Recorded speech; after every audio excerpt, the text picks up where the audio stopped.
그 역전세라는 거에 대해서 한번 얘기를 해볼까요? 역전세가 우리 집값에 어떤 영향을 미치는지 이제 설명을 해주신다면요.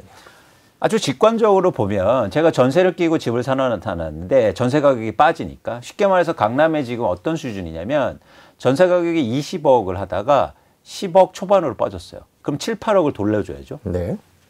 그런데 제가 돈이 없어요. 기본적으로 한국에는 갭 투자를 해놓고 다주택자들은 자기 자본이 많지 않으신 분들이 많습니다. 그래서 그 돈을 돌려주려면 어떻게 해야 됩니까? 뭐 두 가지 방법이 있겠네요. 대출이 불가능해요. 대출과 아니면 파는 거와 두 가지. 현재는 대출이 불가능해요. 네. 그런 전세 보증금을 그렇게 많이 낀 집에 대출해주는 금융기관은 없습니다. 그렇기 때문에 무조건 선택은 하나예요. 두 개요. 하나는 뭐냐면 자기가 갖고 있는 돈을 준다든지 돈이 없으면 팔아야죠. 그래서 두 번째 경우, 그러니까 돈이 없으신 분들이 많기 때문에 시장에 그러면 매물이 증가할 거잖아요. 근데 수요가 만만치 않기 때문에 매물이 증가하면 그럼 가격 하락폭을 더 키울 수 있다는 거죠. 그래서 역전세 문제라든가 전세 가격이 떨어지면 당연히 자연스럽게 가격 하락으로 이어질 수밖에 없는 겁니다.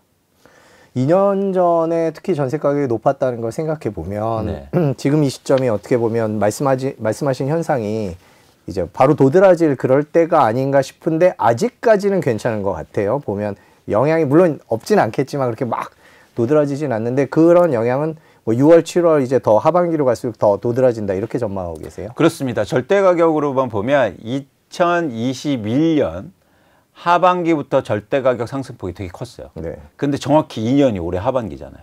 네, 그렇죠. 그리고 전체적으로 절대 가격 수준이 제일 높았던 건 2022년입니다. 그런데 그게 만기가 돌아오는 게 내년이잖아요. 그래서 역전세는 올해 하반기부터 본격화될 거예요. 이미 한국은행에서도 뭐냐면 발표를 최근에 한 거 보면 100만 가구 이상의 역전세에 노출되고 됩니다. 하반기부터. 그러니까 실제로 그런 문제들이 현실화되는 거죠. 그래서 정부가 대책을 마련하고 있는 것 같더라고요. 저희가 최근에 기사를 몇 개 보니까 이런 제목들이더라고요. 이제 경제금융수장이 회동해서 역전세난 공포에 대해서 논의를 했다. 뭐 가계대출이나 DSR 얘기 역시 뭐 그런 취지일 것 같은데요. 지금 말씀 나온 김에 정부가 역전세난에 대해서 어떤 대책을 내놓든가 뭐 그렇게 하면 시장에 미칠 수 있는 영향을 얼마나 줄일 수 있습니까? 이게 되게 복잡한 상황인데요. 그러니까 역전세 문제의 피상적인 단순하게 문제를 해결하려고 지금 예를 들어서 대출을 늘려서 네. 미봉하겠다. 사실 저는 이렇게 보여요. 그거는 뭐냐면 원초적인 대책이 아니에요. 이유는 뭐냐면 만약에 그렇게 했다고 볼게요. DSR을 풀어줘서 일시적으로 풀어줘서 집주인들이 대출을 받아서 전세보증금을 돌려줬습니다. 일부를 돌려줬어요.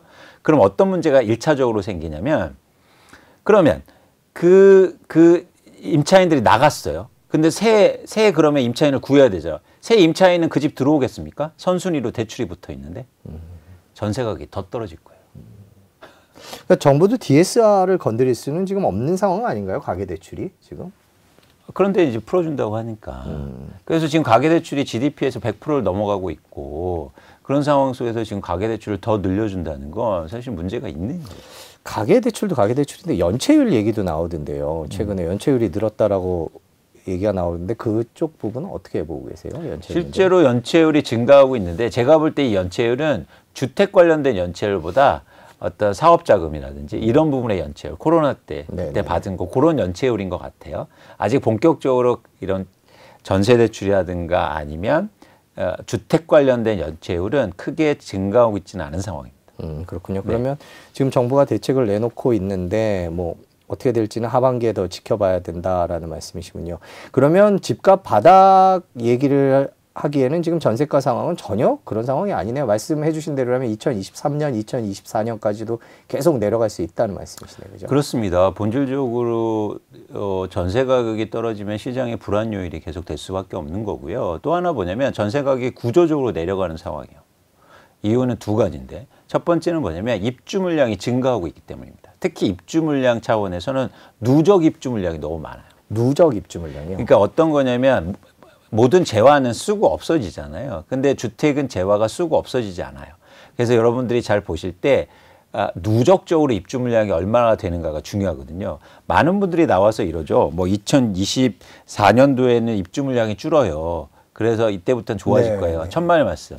누적적으로 입주 물량이 얼마나 되느냐가 중요한데 최근에 수도권만 해도 8년 동안 거의 18만 호 이상의 아파트가 입주됐습니다. 전국적으로는 연평균 39만 호예요.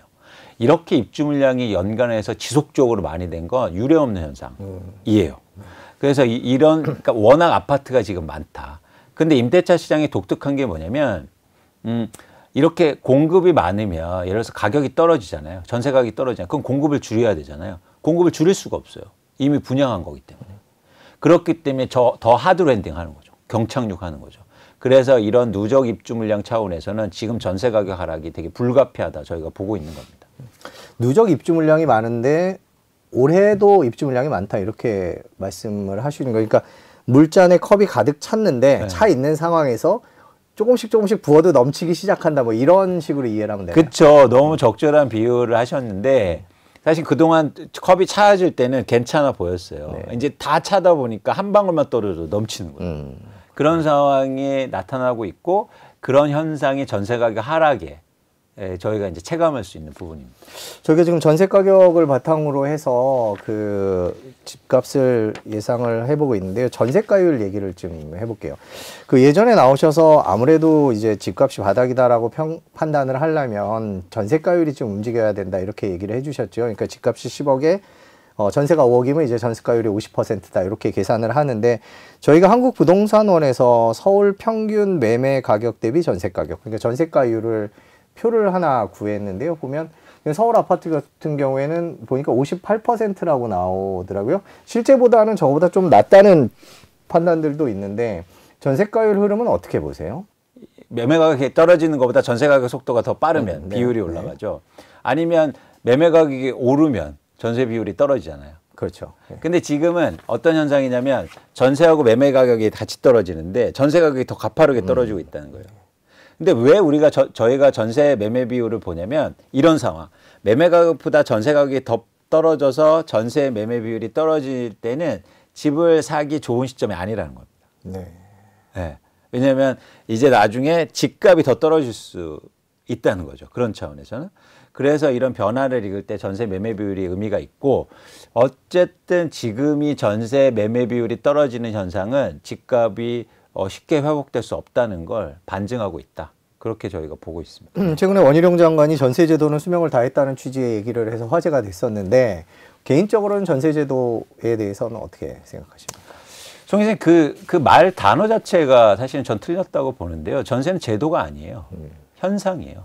그러니까 무슨 얘기냐면 자연 발생적으로 나온 거란 말이죠. 그래서 제도를 우리가 만들어냈으면 폐지하고 없앨 수 있죠. 그런데 시장에서 자연 발생적으로 나온 거기 때문에 절대 없애지 못합니다. 그래서 없애려고 할수록 부작용이 커질 거예요.